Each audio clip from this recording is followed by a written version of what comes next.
मंजिल नज़दीक हो तो मेहनत ज़बरदस्त करना, मंजिल नज़दीक हो तो मेहनत ज़बरदस्त करना, जीत निश्चित है तुम्हारी, बस तुम अपनी पढ़ाई में व्यस्त रहना। नमस्कार दोस्तों, मैं हूं केशव त्यागी और स्वागत है आप सभी का केशव क्लासेस धौलपुर की एक और फर्स्ट क्लास में। दोस्तों आज हम पढ़ेंगे कक्षा 8 विषय विज्ञान का अध्याय फर्स्ट, जिसका नाम है फसल उत्पादन एवं प्रबंधन। दोस्तों उससे पहले केशव क्लासेस धौलपुर पर आप नए हैं तो चैनल को सब्सक्राइब करें। दोस्तों पिछली कक्षा में पढ़ चुके हैं कि सजीवों को जीवित रहने के लिए भोजन की आवश्यकता होती है। सजीवों को जीवित रहने के लिए किसकी आवश्यकता होती है? भोजन की आवश्यकता होती है। सजीव भोजन करते क्यों हैं? क्योंकि उन्हें ऊर्जा की आवश्यकता होती है, ऊर्जा प्राप्त हो। तो सजीवों को भोजन के रूप में ऊर्जा किस प्रकार प्राप्त होती है? तो भोजन में विटामिन, प्रोटीन, कार्बोहाइड्रेट,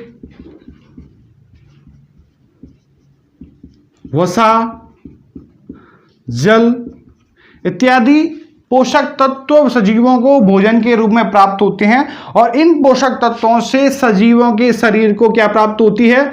ऊर्जा प्राप्त होती है।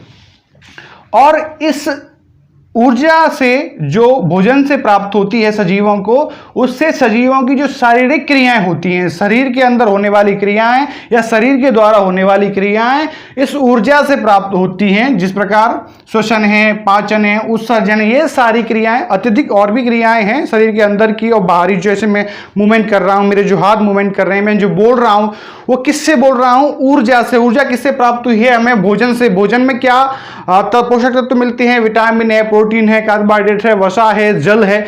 ये सभी पोषक तत्व सजीवों को भोजन से प्राप्त होते हैं। तो हम कह सकते हैं कि सजीवों को जीवित रहने के लिए भोजन की आवश्यकता होती है और भोजन से प्राप्त ऊर्जा शरीर के विभिन्न क्रियाओं जैसे श्वसन, उत्सर्जन और पाचन के लिए आवश्यक है।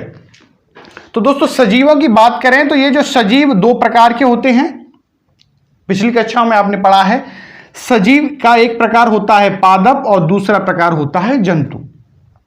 सजीवों का जो पादप प्रकार होता है इसमें सभी पेड़ पादप आते हैं और जंतु प्रकार होता है इसमें जंतु, सभी जंतु यानी मनुष्य है, जानवर हैं, मवेशियां हैं, पक्षियां हैं, जितने भी जंतु हैं वो जंतु प्रकार में आते हैं और पादप हैं, पेड़ पादप हैं, वह पादप जगत में आते हैं। तो ये जो पादप हैं वह अपना भोजन स्वयं बनाते हैं। किस प्रकार बनाते हैं? स्वयं बनाते हैं। कक्षा 6 में आपने का जो चैप्टर है पादपों में पोषण, उसमें आपने देखा होगा कि पादप अपना भोजन स्वयं कैसे बनाते हैं। तो पादप अपना भोजन स्वयं बनाते हैं प्रकाश संश्लेषण की क्रिया के द्वारा। किसके द्वारा? प्रकाश संश्लेषण की क्रिया के द्वारा पादप अपना भोजन स्वयं बनाते हैं, जबकि जंतु अपना भोजन स्वयं नहीं बनाते। ये जो जंतु वर्ग है वो भोजन के लिए अन्य जीवों पर या पादपों पर निर्भर करता है। यानी कि पादप तो अपना भोजन स्वयं बनाते हैं या जीवित रहने के लिए या भोजन प्राप्त करने के लिए अन्य जीवों पर निर्भर नहीं करते। पादप अपना भोजन स्वयं बनाते हैं, लेकिन ये जंतु है वह भोजन के लिए अन्य जीवों पर या पादपों पर निर्भर करता है। तो इस भोजन की पूर्ति के लिए मनुष्य के द्वारा क्या की जाती है? फसल की जाती है। भोजन की पूर्ति के लिए मनुष्य के द्वारा फसल की जाती है। तो दोस्तों अब फसल किसे कहते हैं यह समझेंगे। ये जो फसल है, जब एक ही किस्म के पौधे किसी स्थान पर बड़े पैमाने पर उगाए जाते हैं इसे फसल कहते हैं। यानी कि एक पादप, 10 पादप, 100 पादप, ये पादप को फसल नहीं कहते। ये कुछ संख्या है पादपों की। अगर किसी स्थान विशेष पर, किसी स्थान पर बड़े पैमाने पर यानी लाखों की संख्या में, करोड़ों की संख्या में जब पादप उगाए जाते हैं तो उसे हम फसल कहते हैं। जैसे गेहूं की फसल, सरसों की फसल या चावल की फसल। मान लो ये हमारा खेत है, अगर इस खेत में 2, 4, 8 या 10 पादप गेहूं के लगे हैं तो हम उसे गेहूं की फसल नहीं कहेंगे। कहेंगे कि कुछ पेड़ गेहूं के भी खड़े हैं, कुछ पादप गेहूं के भी खड़े हैं। लेकिन अगर इस खेत में अधिकांश पादप गेहूं के हो जाएं यानी सारे खेत में गेहूं के पादप हों, सभी पादप तो नहीं कह सकते, क्योंकि सभी पादपों में अगर हम कहें तो खेत में गेहूं के साथ में कुछ खरपतवार भी उपस्थित होते हैं, वो भी पादप ही होते हैं, लेकिन वो संख्या में बहुत कम होते हैं और यह संख्या में अधिक होते हैं। यानी सारे खेत में ये जो गेहूं के पादप हैं वो लाखों या करोड़ों की संख्या में हैं। तो इस खेत में अधिकांशतः पादप किसके हैं? गेहूं के हैं, गेहूं की हैं। तो इस फसल को क्या कहेंगे? गेहूं की फसल।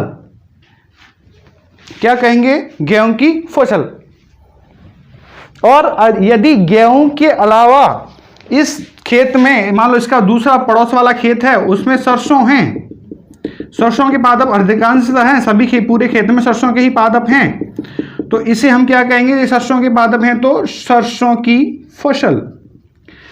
अर्थात हम कह सकते हैं जब एक ही किस्म के पौधे किसी स्थान पर बड़े पैमाने पर उगाए जाते हैं तो इसे फसल कहते हैं।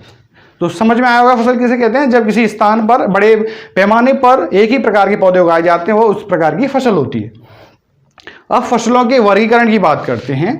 तो फसलों का ये जो प्रकार है या वर्गीकरण है वो मौसम के आधार पर हमारी एनसीईआरटी की जो साइंस है उसमें मौसम के आधार पर फसलों को दो भागों में बांटा गया है। मौसम के आधार पर हम बात कर रहे हैं जलवायु,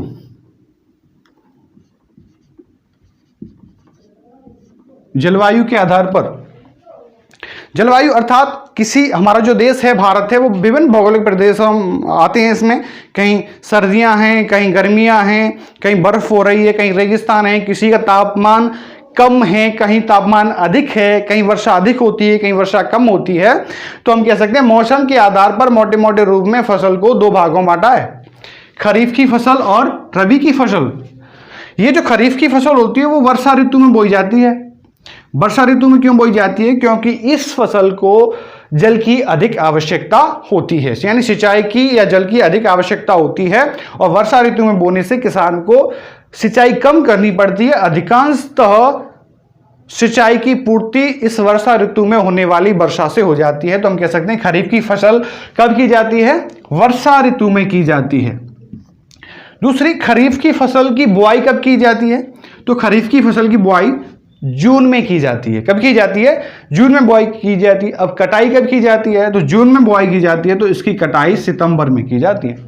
खरीफ की फसल की कटाई सितंबर में की जाती है। जैसे हम उदाहरण के रूप में जान लें खरीफ की फसल में कौन कौन सी आती हैं मोटे मोटे रूप में, चावल है, मक्का है, कपास है, सोयाबीन है, ये सभी खरीफ की फसल हैं। और भी अन्य उदाहरण हैं, हमने दो चार उदाहरण ही लिए हैं जो हमारी एनसीईआरटी में मेंशन किए गए हैं। खरीफ की फसल में चावल, मक्का, कपास और सोयाबीन। रबी की फसल यानी ऐसी फसल जिसे हम शीत ऋतु में बोते हैं। कौन सी ऋतु में बोते हैं? शीत ऋतु में। यानी शीत ऋतु में बोई जाने वाली फसल रबी की फसल होती है। और शीत ऋतु में से क्यों बोया जाता है? क्योंकि इसको जल की आवश्यकता कम होती है। दूसरे, इसको फसल को पकने के लिए वायुमंडलीय तापमान कम होना चाहिए, तो इसलिए इस रबी की फसल को शीत ऋतु में बुआई की जाती है। अर्थात हम कह सकते हैं इसकी बुआई अक्टूबर में की जाती है। यानी रबी की फसल की बुआई कब की जाती है? अक्टूबर में की जाती है, और इसकी कटाई जो की जाती है वो मार्च में की जाती है।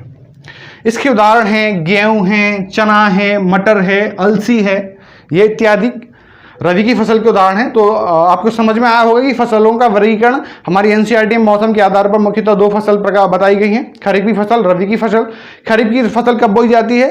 किस सीजन में? वर्षा ऋतु में। रबी की फसल शीत ऋतु में। वहीं खरीफ की फसल को बोई जाता है जून में, कटाई कब की जाती है? सितंबर में। रबी की को अक्टूबर में बोया जाता है और मार्च में कटाई की जाती है। और रबी की फसल के जो उदाहरण है वो गेहूं, चना, मटर, अलसी है, और खरीफ की फसल के जो उदाहरण है वो चना, चावल, मक्का, कपास और सोयाबीन है। दोस्तों आप गौर करिए, वर्षा ऋतु में जून से सितंबर तक तो खरीफ हो गई, और रबी की फसल हो गई सितंबर के बाद अक्टूबर में बोई गई और मार्च में कटाई की गई। अब ये जो मार्च से जून तक का टाइम है हमारी एनसीईआरटी में नहीं है, लेकिन मार्च से जून तक का जो टाइम होता है वो एक फसल का प्रकार और है जायद की फसल। वो जायद की फसल इस टाइम में की जाती है, लेकिन हमारी एनसीईआरटी में जायद की फसल का जिक्र नहीं किया गया, बताया नहीं गया है, तो हम उसके बारे में बात नहीं कर रहे। लेकिन आपकी जानकारी के लिए मैं बता देता हूँ, मार्च से जून तक, यानी जब यह मार्च में कटाई के बाद जब खेत खाली होते हैं उस टाइम पर जायद की फसल की जाती है, जैसे तरबूज वगैरह है वो इसके उदाहरण होते हैं। अब ये तो फसलों के प्रकार हुए, लेकिन उसके बाद हमारा टॉपिक आता है कृषि पद्धतियां व कृषि चरण। तो खेती करने के लिए कुछ चरणों से गुजरा जाता है। हमारी एनसीईआरटी में 7 चरण बताए गए हैं। मिट्टी तैयार करना, बुआई, खाद व उर्वरक, सिंचाई, खरपतवार कटाई और भंडारण। ये 7 जो क्रम बताया गया है 7 चरणों का, वो फिक्स चरण है, यानी कि सेम टू सेम इसी चरण में ये सारी चरण होती हैं, सारी पद्धतियों का काम किया जाता है। आप ऐसा नहीं है कि आप कटाई पहले कर दें और बुआई बाद में करें, पहले बुआई करनी पड़ेगी और बाद में जब कटाई होती है। तो इसी क्रम में आपको ये चरण याद करने हैं। संक्षिप्त रूप से मैं यहाँ बता देता हूँ इसी क्लास में, नेक्स्ट क्लास में इनको हम विस्तृत रूप से जानेंगे। तो सबसे पहले किसान खेती करने के लिए मिट्टी तैयार करता है। क्या करता है? मिट्टी तैयार करता है, यानी कि खेत की जुताई करता है, मिट्टी को पोला करता है, मिट्टी को उलट पलटता है, जिससे उसके पोषक तत्व ऊपर वाले नीचे हो जाएं और इनमें मिट्टी में जो प्राप्त पोषक तत्व हैं वो पूर्ण रूप से सब समान रूप से मिट्टी में हो जाएं। उसके बाद जब मिट्टी तैयार हो जाती है तो किसान क्या करता है? बुआई करता है। बुआई करने के बाद खाद व उर्वरक देता है, यानी बुआई करने के बाद जब फसल अंकुरित हो जाती है या पादप उगा आती हैं तो उनको उनके पोषण के लिए उसमें खाद व उर्वरक दिया जाता है, जिससे पादपों को पोषण प्राप्त हो और वो वृद्धि करें। जब वो वृद्धि करने लगती हैं तो एक निश्चित टाइम पर सिंचाई की जाती है, यानी कि फसल को पानी दिया जाता है। लेकिन पानी देने के बाद में जब फसल बड़ी होती है तो उस फसल के पादपों के साथ साथ कुछ अवांछित पादप भी उगाती हैं, जिनकी फसल में आवश्यकता नहीं होती और फसल को नुकसान पहुंचाते हैं। उन्हें हम खरपतवार कहते हैं। और फिर खरपतवार को फसल से अलग किया जाता है। वो विभिन्न विधियों के द्वारा हो सकता है, खुरपी के द्वारा हो या उसको हाथ से उखाड़ के हो या दवाई का छिड़काव करके हो। जब फसल पक जाती है तो उसके बाद कटाई की जाती है और कटाई करके उसको थ्रेसिंग वगैरह करने के बाद में फसल को घर ला के या भंडारण करते हैं। अधिक संख्या में तो साइलो एक है, उसको विस्तृत रूप से मैं बताऊंगा, वहाँ भंडारण किया जाता है। दोस्तों, यह था हमारा फसल उत्पादन एवं प्रबंधन का भाग फर्स्ट, जिसमें हमने परिचय जाना, सजीव क्या होते हैं, भोजन क्यों करते हैं, भोजन से ऊर्जा किस रूप में प्राप्त होती है और ऊर्जा शरीर के लिए क्यों आवश्यक है, क्या कार्य करती है, सजीव कितने प्रकार के होते हैं, पादप और जंतु 2 प्रकार के होते हैं, जिसमें पादप प्रकाश संश्लेषण के द्वारा अपना भोजन प्राप्त करती हैं और जंतुओं के भोजन की पूर्ति के लिए फसल की जाती है। फसल को मैंने बताया था कि किसी स्थान पर बड़े पैमाने पर उगाए जाने वाले पौधे, फसलों का वर्गीकरण मौसम के आधार पर 2 प्रकार का और कृषि पद्धतियों के 7 चरण थे। इनको विस्तृत रूप से अगली क्लास में जानेंगे। लेकिन उससे पहले मैं आपको बता दूं दोस्तों, अगर आप कंप्लीट चैप्टर के टोटली कंप्लीट नोट्स प्राप्त करना चाहते हैं तो मैंने डिस्क्रिप्शन में लिंक दे दिया है टेलीग्राम चैनल का। वहाँ क्लास 8 केशव क्लासेस धौलपुर से टेलीग्राम चैनल नाम का चैनल है। उस टेलीग्राम से जाकर के आप अपने कंप्लीट नोट्स प्राप्त करें। और अगर आप चैनल पर नए हैं और आपने चैनल को सब्सक्राइब नहीं किया तो चैनल को सब्सक्राइब करें। जय हिंद, जय भारत। पढ़ते रहिए और आगे बढ़ते रहिए। नमस्कार।